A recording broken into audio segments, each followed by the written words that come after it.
Hey, Dr. Heather here from Wellspring Chiropractic Lifestyle Center. This is one of a series of quick tip videos that will help you get better results faster on your road to getting healthier. This is not the same old that you've always heard. Each one is only going to be about 2 minutes, but it's going to provide improvements in your health trajectory for your life. When stresses show up, whether or not we can adapt to them will determine whether it affects our health or not.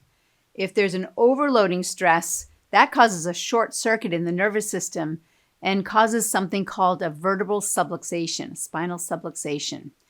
We have stress coming at us from all directions. It's not just the mental emotional stresses that we have to deal with, but there's also physical stresses and chemical stresses as well.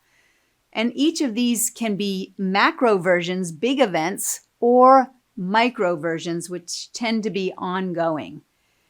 Examples of mental emotional stresses that are big versions, the macro versions, would be loss of a loved one, loss of a home, loss of a job, something like that. And those are big deals, and they happen in an event. But there's also the micro versions, which is things like chaos and deadlines and financial stress and relationship stress and work stress, and it goes on.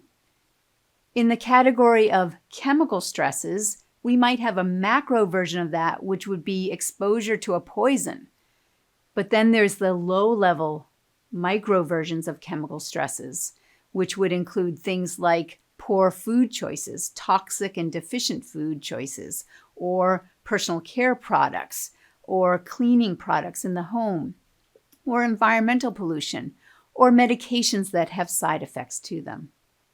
And then the third category is physical stresses. The macro version of a physical stress is going to be a car accident, a sports injury, a fall on the playground. And for some people, the very first big physical stress they encounter is a traumatic birth process. Then, of course, there are the micro versions of physical stress, which would include repetitive motions at work or poor posture, bad habits, poor ergonomics, or a sedentary lifestyle.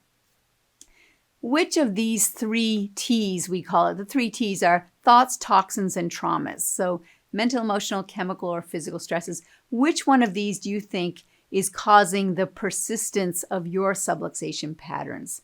Which category is affecting you the most? Thank you for listening and letting us come alongside you on your journey.